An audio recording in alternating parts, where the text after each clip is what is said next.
उसमें जो है ना जज साहब ने जो है ना वो जो फैसला सुनाया बहुत ही ज़बरदस्त फैसला था। और उन्होंने बताया कि इतने सारे जो आरोप जो लगे थे उसमें कोई कुछ भी वो सच्चाई नहीं थी।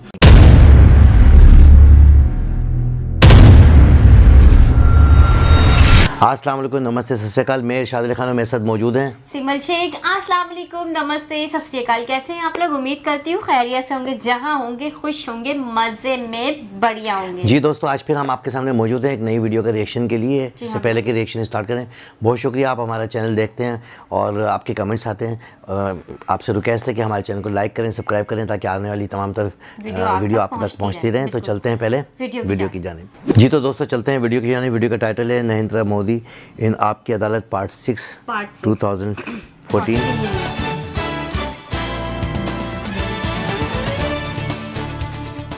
Welcome back.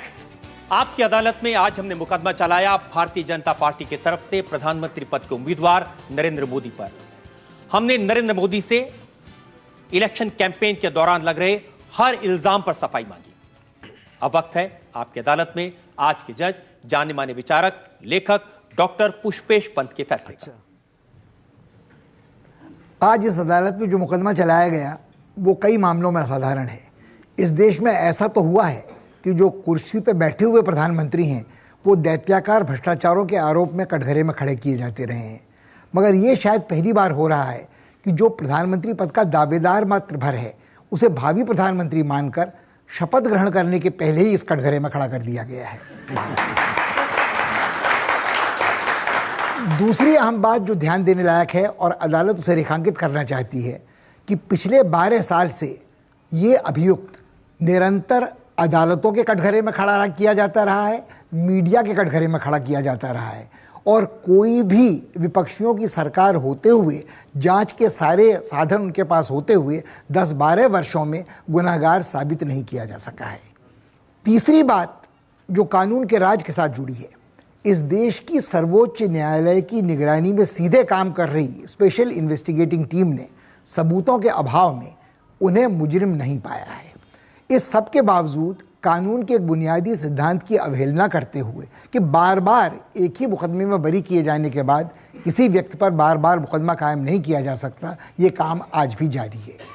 जितने आरोप इस अदालत में आज नरेंद्र मोदी पर लगाए गए, उन्होंने कटघरे में बैठे वाणी का संयम गंवाए बिना उन सभी का काफ़ी असरदार तरीके से जवाब दिया, अपनी सफाई पेश की, और अदालत सबूतों के अभाव में उन्हें अपराधी नहीं समझती।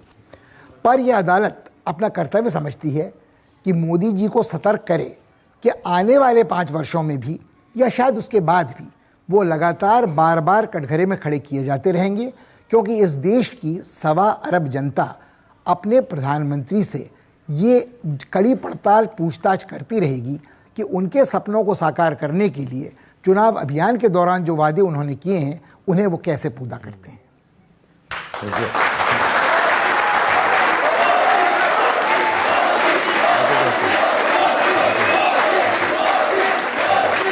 नरेंद्र मोदी को देश की सर्वोच्च अदालत ने बरी किया, आपकी अदालत में आज के जज ने बरी किया, लेकिन जनता की अदालत में उनका मुकदमा अभी बाकी है।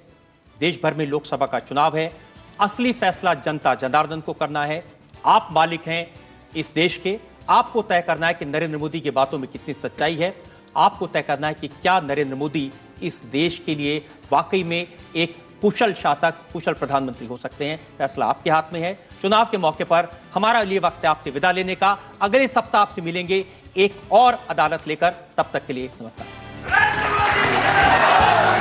जी दोस्तों, आपने देखा कि बेहतरीन आपकी अदालत में पार्ट 6 में पार्ट 6 हाँ, और उसमें जो है ना जज साहब ने जो है ना वो जो फैसला सुनाया बहुत ही ज़बरदस्त फैसला था। और उन्होंने बताया कि इतने सारे जो आरोप जो लगे थे उसमें कोई कुछ भी वो सच्चाई नहीं थी। और मोदी जी ने जो अपने सफाई पेश करी वो बड़े अच्छे और बेहतर अंदाज में पेश करी और बहुत ही ज़बरदस्त। आप देखें कि हम तो ये देख रहे थे 2014 की वीडियो ना, लेकिन 2014 के बाद का जो सफ़र था मोदी जी का वो बड़ा अहम था।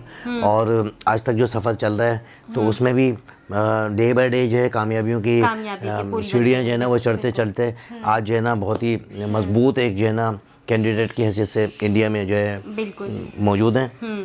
और आने वाले कमिंग इलेक्शन में भी मोदी जी का ही नाम आ रहा है कि मोदी जी दोबारा जो सिलेक्ट होंगे, इनकी टीम बहुत अच्छा काम कर रही है, मुल्क को जो है इन्होंने जो है मजबूत किया और इनके होते हुए मुल्क ने जो है बहुत ज़्यादा तरक्की की भारत ने।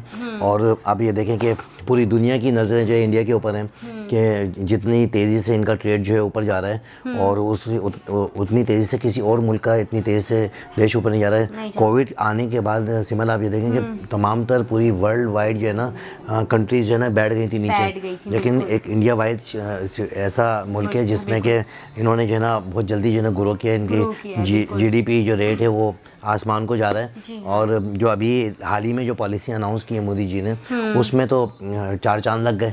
उसकी वजह ये कि फॉरेनर जो है वहाँ पर आके जो है अपना बिजनेस स्टार्ट कर रहे हैं। बहुत सारी कंपनियाँ जो है वहाँ पर अपनी इन्वेस्टमेंट लेके आ रही हैं। मल्टीनेशनल कंपनियाँ जो चाइना में मैन्युफैक्चरिंग करवाती थी वो जो है अपना इंडिया में आके मैन्युफैक्चरिंग करवाने पर रजामंद हो गई हैं, और कुछ तो कंपनियाँ आ भी गई हैं। और काफ़ी सारे ऐसे लोग हैं जो वहाँ पर आके काम करना चाहते हैं, लेकिन उसका भी एक बहुत बड़ा जो है ना मोदी जी को क्रेडिट जाता है कि जिस कंपनी की पॉलिसी में ये चीज़ें शामिल होती हैं कि उनका ही फ़ायदा होता है और वहाँ की जनता का फ़ायदा नहीं होता। जैसे कि इंडिया में रहने वाले लोगों का कोई फ़ायदा नहीं है और मैन्युफैक्चरिंग नहीं कर रहे हैं और वहाँ पर आके फैक्ट्री बना लेते हैं और वहाँ जो है ना बाहर से इंपोर्ट करके जो है ना गाड़ी को जो है ना वहाँ सेल आउट करते हैं। तो वो ऐसे लोगों को जो है मोदी जी ने मना कर दिया। एलन मस्क का जो नाम मैं ले रहा हूँ कि उन्होंने कहा कि भाई मैं यहाँ पर फैक्ट्री लगाना चाहता हूँ, तो उन्होंने कहा ठीक है आप फैक्ट्री लगाएं, यहीं पर हाँ यहीं पर ही आके मैन्युफैक्चरिंग करेंगे तो मैं आपको इजाज़त दूंगा। अदरवाइज़ अगर आप वहाँ से ला के यहाँ पर गाड़ियाँ बेचेंगे तो फिर मैं नहीं अलाउ करूँगा, क्योंकि जब तक मेरे जो वर्कर हैं यहाँ की रिहायशी हैं उन लोगों को वो सहूलत नहीं मिलेगी तो अदरवाइज़ हम जो है ना ऐसा कोई काम नहीं करेंगे। तो मैं ये देख रहा हूँ सिमल के जिस काम में इंडिया के जो लोग हैं उन लोगों का फ़ायदा है तो वो डिसीजन लिए जा रहे हैं, जिनमें कोई फ़ायदा नहीं हो वो डिसीजन नहीं लिए जा रहे। मज़बूत सोच के मालिक है मोदी जी और अपनी पार्टी को जो है बहुत ज़्यादा इन्होंने मजबूत किया और जो वर्कर काम करते हैं उनको आगे लेके आते हैं, ठीक है ना, जो नहीं काम करते उनको पीछे ले जाते हैं। तो इनका एक नारा यही है कि भाई हमने जो है ना इस मुल्क को संवारना है और बनाना है, आगे लेके जाना है। और 3-4 जो इनकी टीम का हिस्सा है उन लोगों ने तो कमाल ही कर दिया। जैसे कि अगर मैं नाम नहीं लूँ तो वो भी एक गलत हो जाएगा कि योगी जी जो है ना हर जगह पर जलसों में हर जगह पर मौजूद होते हैं।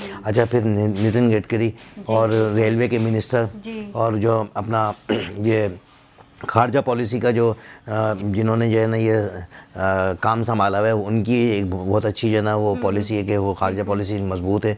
तमाम तर लोगों से तमाम तर मुल्कों से जो है इनके ताल्लुकात अच्छे हैं, इस वजह से जो है ना मुल्क जो है तरक्की कर रहा है। अदरवाइज़ जो है कितनी सारी चीज़ें जो है परचेज़ करने हाल ही में अभी एक डिसीजन लिया गया जिसमें कि प्यूटन के ऊपर भी एहसान कर दिया, अपना काम भी हो गया और प्यूटन के ऊपर एहसान भी कर दिया कि भाई ऐसी मैशत उनकी बैठी रशिया की कि उसमें भी उन लोगों ने जो है ना मोदी जी ने जो है ना उनका साथ दिया कि भाई हम आपको जो आपसे ये चीज़ परचेज़ कर रहे हैं, जबकि रशिया जो है बिल्कुल ही नीचे ज़मीन दोज हो रहा था। तो ऐसे टाइम पर जो है मोदी जी ने उसका साथ दिया तो उसको एहसानमंद होना चाहिए और ताहयात वो भूलेगा नहीं कि ऐसी टाइम में जो है मुझे जो है ऐसी वर्ल्ड वाइड एक ही कंपनी एक ही वो अपना कंट्री थी जिसने कि मुझे सपोर्ट किया।